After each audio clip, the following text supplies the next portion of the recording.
dengan saya. Ini saya baru cerita sekarang kepada bapak-bapak dan ibu-ibu. Bapak dan ibu saya abaikan hoax. Saya tidak mau kasih komentar. Tapi saya mau cerita kenyataan. Di tahun 2025, berarti 1 tahun lalu, ada kegiatan ASEAN Defense Ministers Meeting Plus yang menghadirkan negara-negara global. Salah satunya adalah Amerika Serikat. Jadi saya hadir. Saya tidak kenal Menteri Perang Amerika Serikat. Kenapa? Karena ya memang dia terlalu global, kita regional. Tetapi pada waktu itu dia minta pertemuan bilateral dan empat mata dengan saya. Ini saya baru cerita sekarang kepada bapak-bapak dan ibu-ibu karena ada relevansinya. Jadi pada saat ketemu saya bilateral, dia bilang, Menteri Pertahanan Indonesia, kami dukung pembangunan kekuatan pertahanan di Indonesia. Karena kami tahu bahwa itu tadi tepat defensif aktif terus keluar. Dia pelajari strategi defensif aktif. Dia pelajari itu. Anda tidak ofensif. Anda hanya jaga Anda punya halaman dan rakyat. Dan Anda siap kalau diserang, siap untuk mempertahankan diri. Saya dukung. Itu yang disampaikan tersirat pada waktu itu ke saya. Kemudian dia menyampaikan lagi. Dia bilang begini, ini empat mata. Pak Menhan, boleh nggak?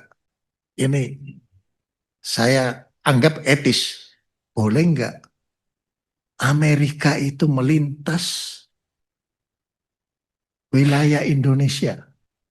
Tahun 2025, boleh nggak melintas wilayah Indonesia apabila kami ingin melintas untuk keperluan-keperluan tertentu yang mendesak. Akan tetapi, kami akan ikuti peraturan yang Anda keluarkan.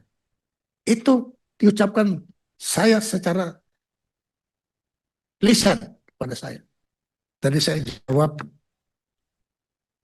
Pak Menteri, walaupun ada harapan, tapi saya akan lapor kepada Presiden saya. Karena dia adalah Panglima tertinggi dari Tentara Nasional Indonesia. Oh baik. Terus dia bilang lagi, Pak Menhan, bisa nggak saya mengundang Menteri Pertahanan Indonesia ke Amerika Serikat tahun 2026?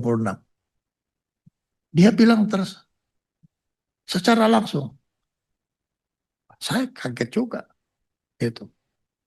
Saya bilang terima kasih Pak Menteri mengundang saya. Tapi saya mungkin tidak bisa pergi ke Amerika Serikat.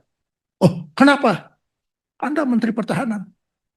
Saya ini korban dari ban Amerika Serikat ke Amerika Serikat karena saya adalah prajurit pasukan khusus yang pernah bertugas di Timur Timur. Jadi seluruh prajurit Special Forces yang pernah bertugas ke Timur Timur itu di-ban dan sekarang sudah 27 tahun kami di-ban. Saya pernah waktu mendampingi kabinet Pak SBY diurus, tahu-tahu di-ban, tidak boleh atas nama pemerintah Amerika Serikat. Dia jawab, tidak ada lagi ban-banan. Semua Special Forces akan kita berikan kesempatan yang sama dengan yang lain. Itu baru baru tersirat dia cerita sama saya. Tahun 2025.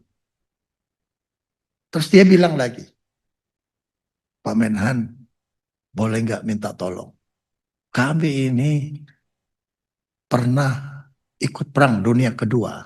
Kami banyak korban di Morotai. Kami punya vital interest itu adalah sumber daya manusia. Ini yang dicari oleh rakyat. Boleh nggak kami datang mengambil jenazah? Kita mana tahu. Tapi dia punya.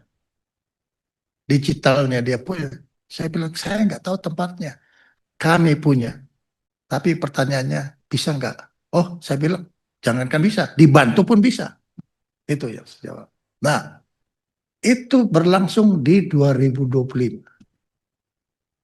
Tapi dia bilang, nanti 2026 akan Anda lihat.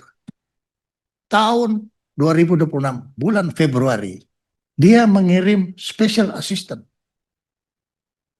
Special assistant. Special assistantnya itu datang ketemu saya, membawa surat dan membawa usulan bahwa kami ingin mengundang dan kami ingin uh, membahas kemungkinan kita bisa melintas dari udara. Membahas, bukan mementukan, belum. Kemudian dibahaslah tim itu. Akhirnya, bulan berapa saya ke Amerika? Bulan berapa saya ke Amerika? Bulan? Ya, bulan lalu saya ke Amerika Serikat. Kemudian kami menandatangani letter of intent, bukan komitmen. Dan letter of intent itu, coba, itu dia. Letter of intent itu, yang pertama adalah menghormati integritas dan kedaulatan teritorial. Yang kedua, diperlukan mekanisme dan standing operating procedure kalau kita setuju.